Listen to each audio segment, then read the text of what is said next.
2016 বৰ্ষৰ 24 মেত সৰ্বানন্দ সোণোৱাল চৰকাৰৰ পৰিবহণ আৰু উদ্যোগ বিভাগৰ কেবিনেট মন্ত্ৰী হিচাপে শপত গ্ৰহণ কৰিছিল চন্দ্ৰমোহন পাটোৱাৰীয়ে।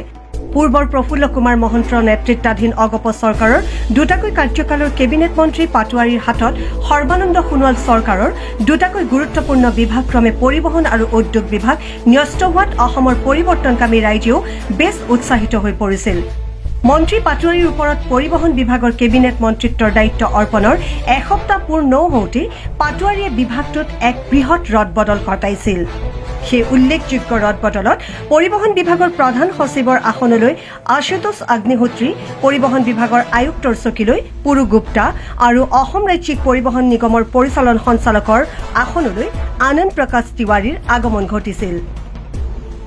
সৰ্বভাৰতীয় অসামৰিক সেৱাৰ বিষয়াদ্বয় আশুতোষ অগ্নিহোত্ৰী আৰু পুৰু গুপ্তাৰ পৰিবহণ বিভাগৰ প্ৰধান সচিব আৰু পৰিবহণ আয়ুক্তৰ আসনলৈ আগমনৰ ঘটনা এক স্বাভাৱিক ঘটনা হিচাপে ধৰিলেও সৰ্বভাৰতীয় আৰক্ষী সেৱাৰ বিষয়া আনন্দ প্ৰকাশ তিৱাৰীৰ অসম ৰাজ্যিক পৰিবহণ নিগমৰ পৰিচালন সঞ্চালকৰ আসনলৈ আগমনৰ ঘটনাই সেই সময়ত ৰাজ্য প্ৰশাসনত এক উল্লেখযোগ্য ঘটনা হিচাপে পৰিচিত হৈ পৰিছিল।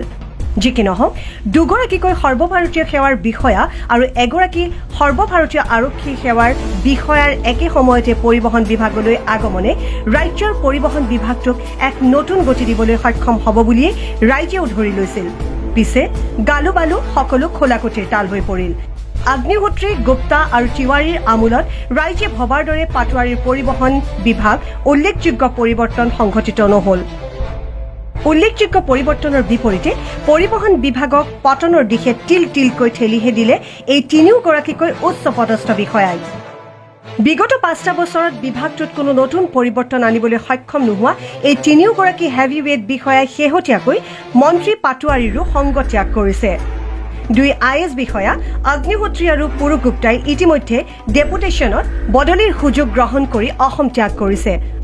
অন্যগৰাকী IPS বিষয়া আনন্দ প্ৰকাশ তিৱাৰী বৰ্তমানেও অসম ৰাজ্যিক পৰিবহণ নিগমৰ পৰিচালন সঞ্চালকৰ আসনত কাৰ্যনিৰ্বাহ কৰি আছে যদিও প্ৰাপ্ত খবৰ মতে তেখেতেও ইতিমধ্যে ডেপুটেশ্যনত ৰাজ্যৰ বাহিৰলৈ যোৱাৰ মন লৈ ৰাজ্য চৰকাৰৰ ওচৰত আবেদন জনাইছে।